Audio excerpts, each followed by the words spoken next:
What's up, y'all? Late night reaction. We're going to be reacting to something scary this time. YouTube channels abandoned for disturbing reasons. If you don't know, the channel's name is Chilling Scares. It's absolutely amazing. You got to check it out. Let's get into it. Alexander Dean was a 24-year-old aspiring bodybuilder living in Belgium who spent nearly 2 years documenting his fitness journey on YouTube.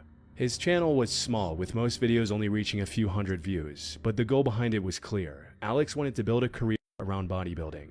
So, like many fitness creators, he uploaded workout routines, training sessions, physique updates, and dieting content. At first glance, there was nothing unusual about him or his channel. There were no public controversies or viral moments, and nothing to suggest it would one day become connected to one of Belgium's most disturbing criminal cases. One upload, however, stood out from the rest. In a video titled Alex Dean Rant, Daily Thoughts, Future, uploaded on July 20th, 2017, he discussed his plans for the future. In it, he discussed his life ahead, mentioning that his plan A was bodybuilding, but he also had a plan B, which, in his words, didn't look pretty.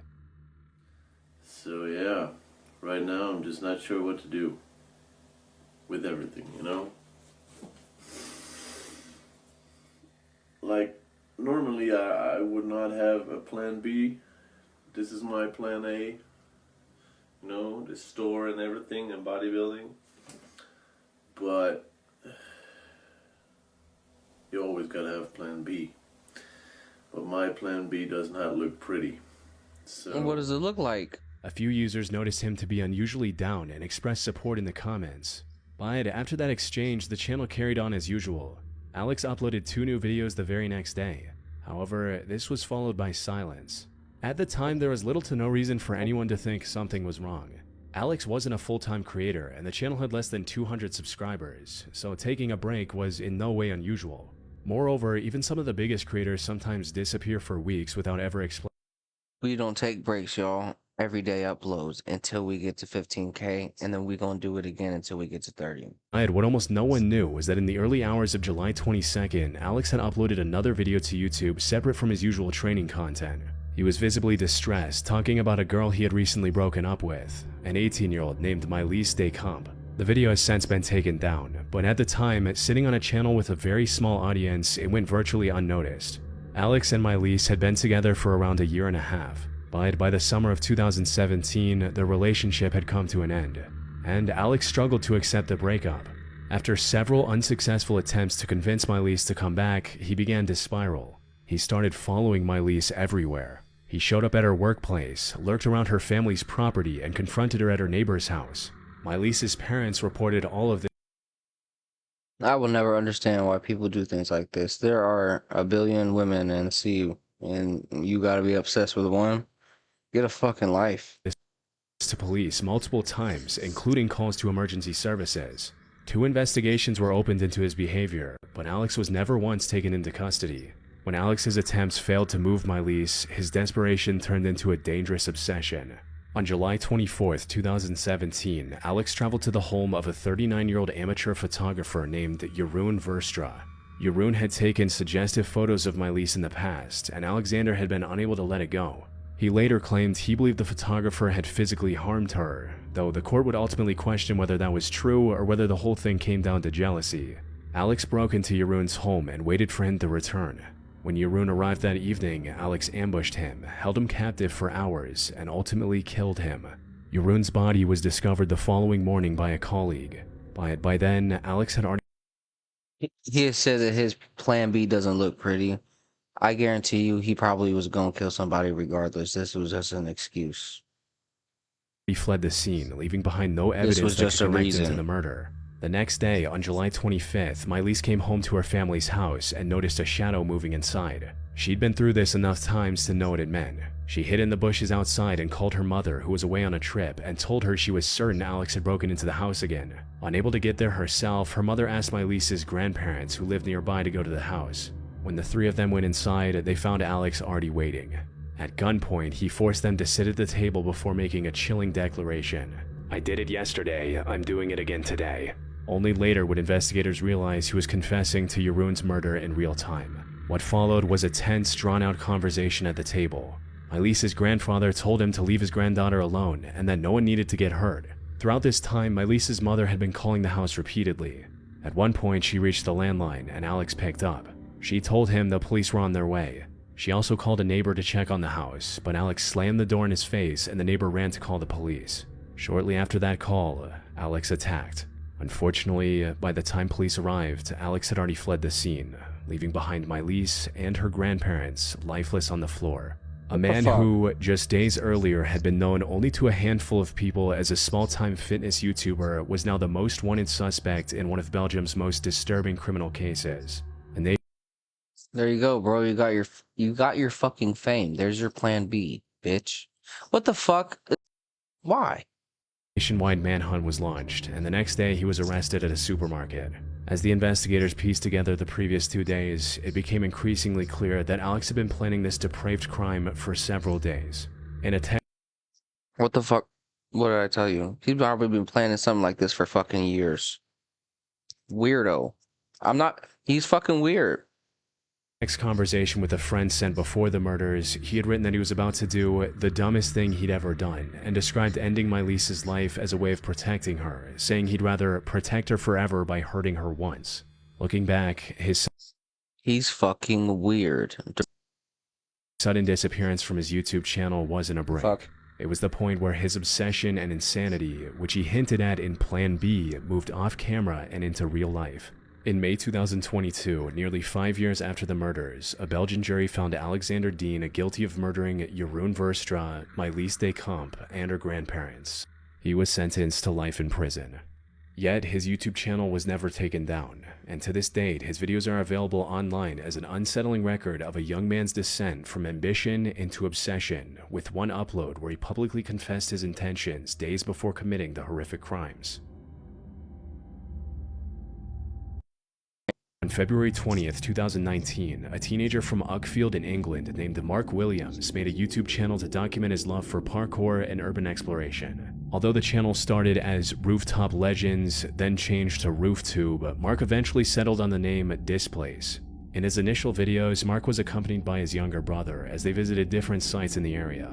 And even from those first uploads, two things are immediately clear. One was that this wasn't a harmless hobby. Whether he was scaling rooftops or being chased off by security guards, every upload showed that what Mark was doing carried real risk. Yeah, she must be calling the police. Why do people do things like this? You're playing with your life. Why? You know how everybody used to say, YOLO, you only live once, so let's just do it. No, I took it as you only live once, let's not fucking do it. Like, what the fuck? I don't understand how people live so long doing shit like this. I don't get it. Police. Straight up there. Run. No. Oh, wait. The other was that Mark genuinely loved what he was doing. The effort he put into filming, editing, and documenting each adventure made it obvious that this was something he was deeply passionate about. But Mark was also a teenager who wanted more than anything to find people he could fit in with. Years later, his mother would describe him as someone who craved friendship and was far too trusting of the people around him. This detail would eventually become one of the most heartbreaking parts of his story. When his younger brother gradually stepped away from the channel, Mark's uploads grew inconsistent, and slowly his regular posting schedule fell apart. Then, on November 1st, 2020, Mark uploaded a video titled Displace is Returning, explaining that he'd bought an action cam to film properly and was committing to a regular schedule again. I promise you, Displace is coming back.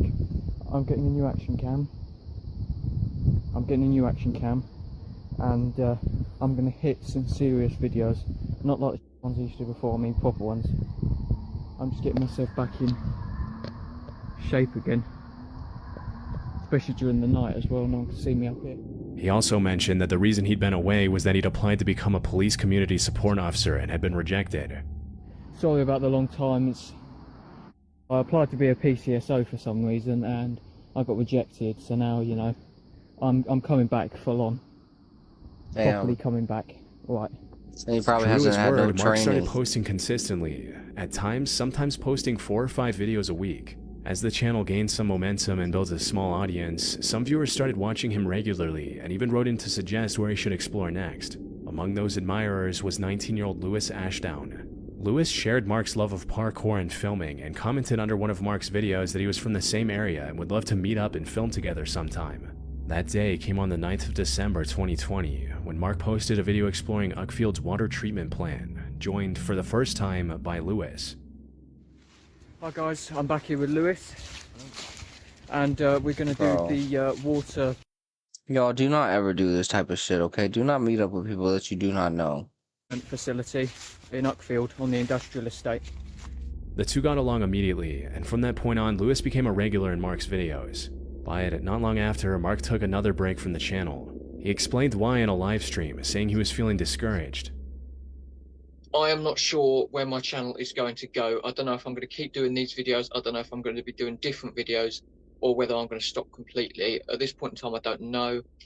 I've been trained to get my SIA license over the past couple of weeks, and I can't really risk that. But I'm not sure at the moment. I need to talk with Lewis some more, work something out. However, during this stream, Lewis joined under the username AdmiralUnknown1499 and started pushing Mark to keep going, throwing out ideas for future videos and suggesting new spots to film. Upon seeing these comments, Mark visibly lit up and started talking about what they were going to film together. Over the next month, Mark uploaded 2 more videos, walking around more abandoned sites with Lewis and laughing together. What Mark didn't know at the time was that these 2 clips would be the last he'd ever film. On May 29th, 2021, he had planned to meet up with Lewis to discuss a few ideas for the future. But when he found out that Mark had brought his younger brother along, Lewis said he didn't feel comfortable and didn't show up. He later convinced Mark to meet him alone in a different area. The two ended up drinking together, and even though Mark rarely drank, Lewis kept pushing him to have more. At 11:30 p.m., Mark called his aunt to say he was on his way home. She could hear Lewis in the background, telling her he'd make sure Mark got back safe. But Mark never made it home. And when several hours passed with no word from either of them, their families reported them both missing.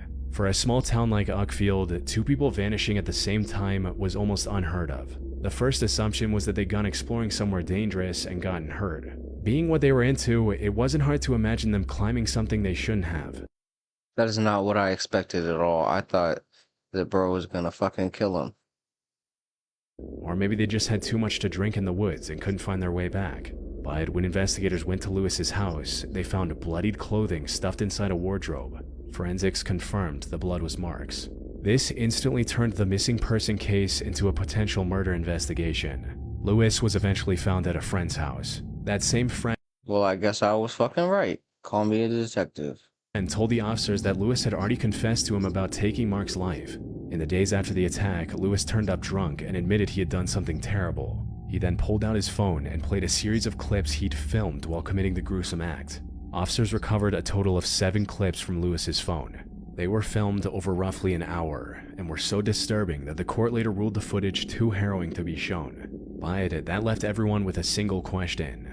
Why did Lewis decide to take his friend's life? The easiest Why? explanation was What does he, bro? that the night just went wrong. Mark almost never drank, and he'd spent hours in the woods getting heavily Sorry, y'all. This type of shit be stressing me the fuck out because like he was so young, and that shit is just so sad. Why did he decide to kill his friend? intoxicated with someone he trusted. And considering how easily alcohol can turn an ordinary evening between 2 young men into something ugly, it's not hard to imagine how a simple argument or a shove could have escalated into real violence before it spiraled out of control. But the issue with this theory is that The theory is that he's been planning this for so long, and he found his victim, and then he got the fucking balls to do it, I guess. And then it happened. Lewis had specifically made sure Mark met him alone, which made the attack look less like a sudden drunken argument and more like something he may have been planning for some time. There was also the question of jealousy. Over the previous months, Lewis had worked his way from a stranger in the comments to a regular in nearly every video Mark made. But it was always Mark's name on the channel, Mark's audience, and Mark that people were watching for. So it doesn't take a lot of thinking to imagine resentment festering beneath that on-camera friendship.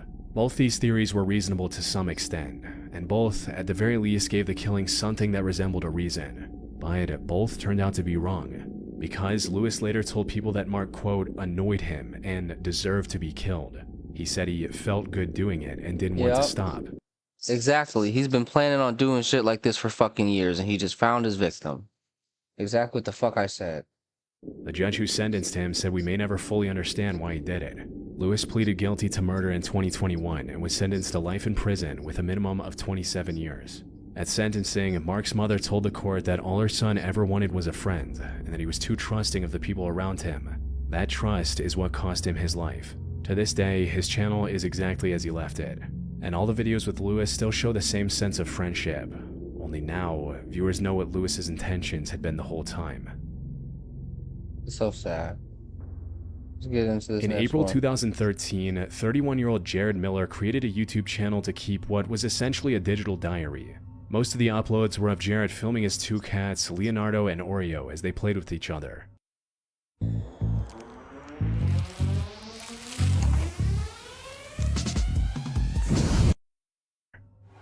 Look at them. They're so cute. You guys are so cute. What you doing? But the longer you watch, the more you realize something is seriously wrong with this channel. Because in between these cat videos, Jared would suddenly drift into long and at times disturbing rants about the government. For example, in a video titled Oreo, Leonardo, and Drones, he randomly started talking about a conspiracy theory magazine and how the government was spying on people. Right. Check this out. The government is spying on people. Go do your research. There's plenty of whistleblowers that you can go ahead and listen to, and plenty of people to go missing for doing so. He ain't going off his rocker for saying that. He's right. This is quite disturbing. This is drones. Are they watching you? Yes, This they is are. a whole magazine on drones. Whole magazine about it. No ads. All about drones. So are they watching you? Probably. I mean, they're already wiretapping your phones, watching your Facebook and everything. And they're probably watching this video of me right now. I don't care. Congrats. It's true. At the time, Jared already had a long history of feeling trapped by authority. He had been arrested repeatedly over the years, with charges connected to guns, drugs, and assault. By the time he was posting these videos, he was on house arrest for selling illegal substances, confined inside his apartment with nowhere to go. And this Well, that's not good. apartment happened to sit directly across from the county courthouse, which became a strange fixation for him. Here's my front window here. I can look out my front window.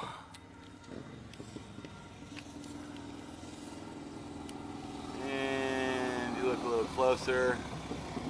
There you go, right in the middle of that frame. That is the courthouse. It's a beautiful building, even though it is a monument to authoritarianism.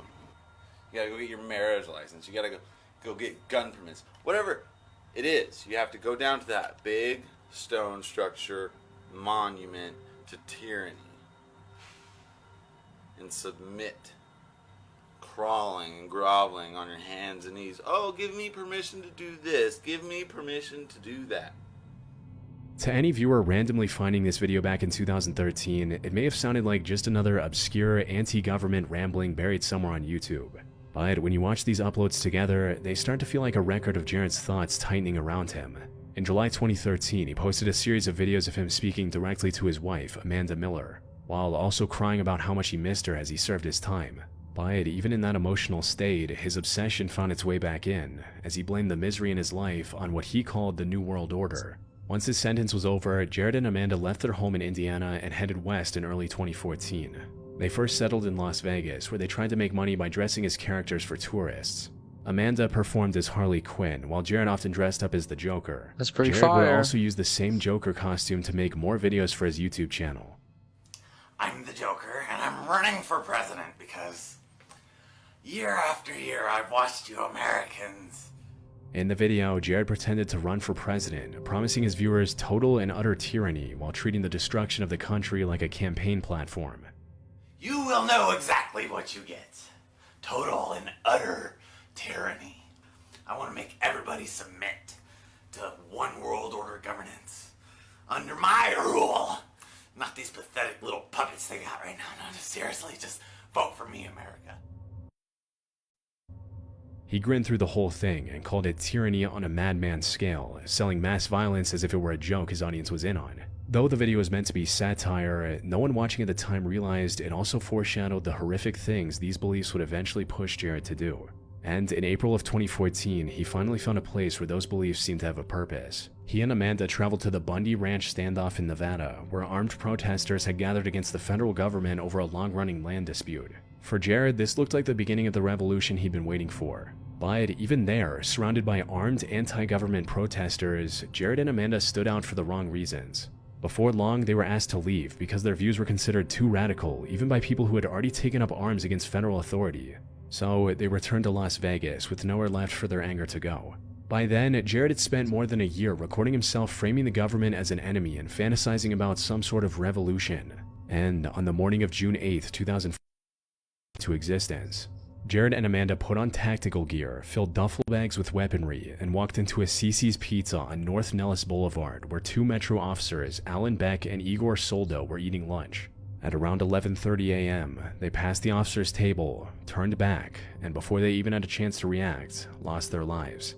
And to carry this revolution forward, the couple crossed the street to a nearby Walmart where they threatened people to leave. But a shopper named Joseph Wilcox moved toward Jared to try and stop him. Unfortunately, Joseph didn't realize Amanda was behind him, and she took his life before he could intervene. Minutes later, two teams of officers arrived at the scene and blocked all the exits. As they entered the building, Jared and Amanda would begin to fight back. However, they were outnumbered and outmaneuvered as the officers pushed them into a small corner. The standoff lasted almost 24 minutes before Jared lost his life. Amanda was also found to have suffered a similar fate. But even after all this, investigators still didn't fully understand what Jared and Amanda had been trying to achieve. That part only became clear when officers searched their apartment and found a detailed plan to ambush a courthouse, take it by force, and wreak havoc on the officials inside.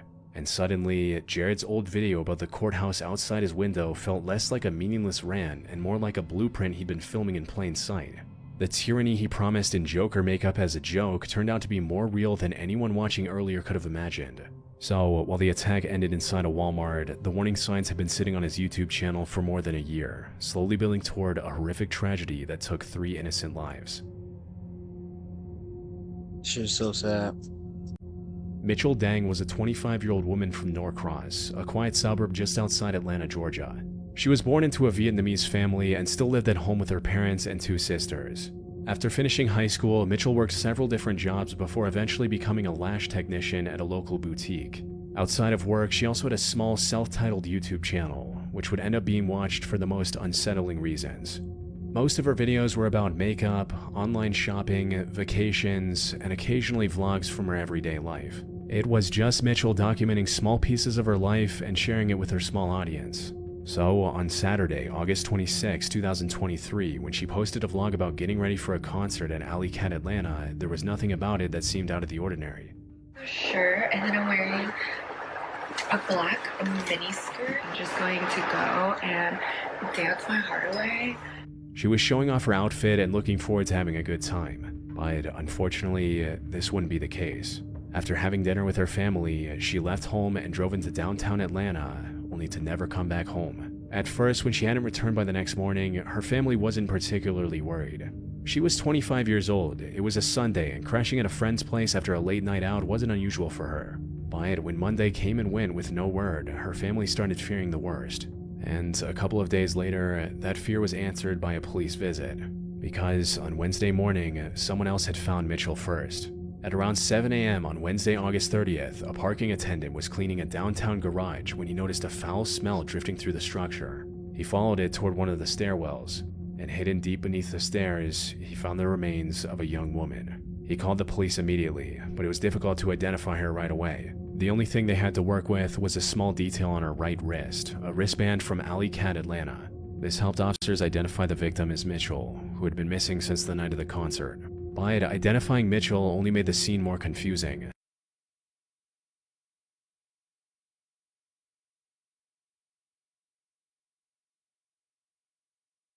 Officers couldn't find her car anywhere inside that garage, so they now had to figure out why she ended up in a building she had no clear reason to be in. Officers combed through hours of grainy surveillance footage from the area, and the one thing that finally let them pick Mitchell out of a crowd was the very outfit she'd modeled for her viewers just hours earlier in her cheerful vlog on her channel. At some point after the show, Mitchell had gotten separated from her friends and was walking alone, struggling to find her car while she was visibly intoxicated. That's when a stranger approached her and offered to help. At first, she tried to wave him off, but the man kept following her and insisting that he could help, until eventually Mitchell allowed him to walk with her. According to official reports, he then led her toward the parking deck, where she was later found, which possibly means he may have used the fact that Mitchell wasn't sober to make himself seem harmless long enough to get her somewhere isolated. And once they were inside the stairwell, he turned on her. Investigators later found that Mitchell's death was caused by acts of violence. Afterward, investigators used the same surveillance footage, along with transit records and other evidence, to identify the man as 24-year-old Jacavius Arnold and arrested him on September 22nd. But even after his arrest, they still didn't understand the full extent of what they were dealing with. According to police testimony, Jacavius admitted that Mitchell was not his first victim. He described approaching other vulnerable women at night, presenting himself as someone willing to help, before turning on them the moment they were isolated. Jacavius Arnold was later found guilty and sentenced to life in prison. As for Mitchell's family, the video she had uploaded on her channel to share her excitement for a night of music became the last recorded memory of her life. Austin Harif was a 19-year-old college student from Palm Beach County, Florida. On paper, his life seemed like it was moving in a fairly normal direction. He had graduated from Suncoast High School, enrolled at Florida State University to study biology, and developed a growing interest in fitness and bodybuilding. Then, in March 2016, he launched a YouTube channel called A Frost, where he began uploading videos of his workouts and fitness journey. His first upload was a straightforward guide about dieting and weightlifting, aimed at anyone hoping to get in shape. Passionate about fitness. The most important supplements out there are definitely creatine for bulking, creatine and protein. I mean, protein is important for anybody. And look at the nutrition labels. If they don't have it on there, enter it in yourself, you know. He seems like out of it, like delusional, almost conceited, the way that he's speaking. Y'all see it too? Gotta stay dedicated if you want to be Absolutely. the best. I swear I'm Nothing in life that's easy is worth having. But that first video would end up being the most normal thing Austin Harif ever posted. Almost immediately afterward, the channel took a completely different turn. Instead of continuing with simple workout advice, Austin started uploading rap music under the name Austy Frosty. At first, this could have been dismissed as a college student experimenting with music. But the more he uploaded, the harder it became to tell how much of it was supposed to be a joke. They had almost no sense of professionalism.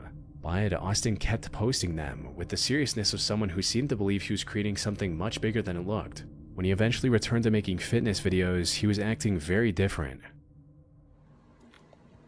Hello fellow lifters, today I'm going to talk about persistence. What the fuck? He no longer came across as the composed teenager from his first upload. His personality had become increasingly exaggerated, almost as He turned into Matan. if he were slipping into a character that grew stranger with every new video. Right, that's it for the day, fellas and ladies and gentlemen. More dieting advice will be coming soon. Hello, bros. It's Austy Frosty, man. You gotta listen to the personal trainer's advice, but you gotta find your way too, man. You gotta learn for yourself. You can't just hope and pray that someone is just gonna. It was becoming impossible to tell whether Austin was performing a character or slowly losing himself to one. On their own, these moments could be brushed off as awkward attempts at humor. But when you watch the videos in order, they start to feel like a visual presentation of a person whose thoughts were slowly starting to drift out of order. And what no one watching his videos at the time realized was that the changes appearing on camera were only a part of something far darker happening off screen. Around this same time, Austin's family and friends also began noticing that his personality was changing. By the summer of 2016, Austin was experiencing intense paranoia, unusual religious thoughts, and what he described as demons and monsters approaching him from the shadows. His search history also showed that, on some level, he seemed to understand something was wrong, as he looked up things like mania, hallucinations, and am I going crazy? And for a moment, it looked like Austin might be pulling himself back together, because on August 12, 2016, he uploaded a video explaining that he no longer wanted to follow famous bodybuilders. Instead, he wanted to believe in himself. What's up, guys? I just want to let you know that I came to a realization of something. I no longer want to follow Arnold or any other bodybuilder. I want to follow myself, you know? I want to actually believe in myself. I don't know what it is, but I swear it's the way that he's talking. He just seems out of it. Do you all see it too? Comment. Do you see it? I want to learn from other things, other people, other bodybuilders and stuff. But His eyes. I just know that they're not me, you know? I know what's right for me. This is perhaps the first time since his original fitness video that Austin appeared grounded again. He sounded calmer and he seemed more positive, but in hindsight, that calm demeanor may have been the most alarming sign of all. Around this same period, Austin had told his family he believed he was like Jesus and would one day be worshipped and that he possessed superpowers, which seemed like ordinary self-belief. It increasingly mirrored the grandiose belief that he was expressing in real life, and during that same week, his paranoia became impossible for his family to ignore. Austin told them evil forces were inside the house and began sleeping near his sister because he believed he needed to protect her from whatever was coming. And on August 15th, 2016, everything spiraled completely out of control. That evening, Austin went to dinner with his father at a restaurant in Jupiter, Florida. But he barely made it through being seated before something inside him seemed to snap. Unfortunately, by then it was already too late. Shortly after, Austin returned to the restaurant, had an argument with his father, and fled a second time, frantically running off on foot. He later described being chased by a dark figure with a white face. At some point, he saw a light in the distance and sprinted toward it, believing it would save him. But in reality, that light was coming from the open garage of a home where 59-year-old John Stevens and 53-year-old Michelle Mishkin were relaxing for the evening. And as soon as he reached the garage, Austin attacked them, thrashing and biting in a way so violent and senseless that a neighbor, Jeff Fisher, came rushing over after hearing their screams.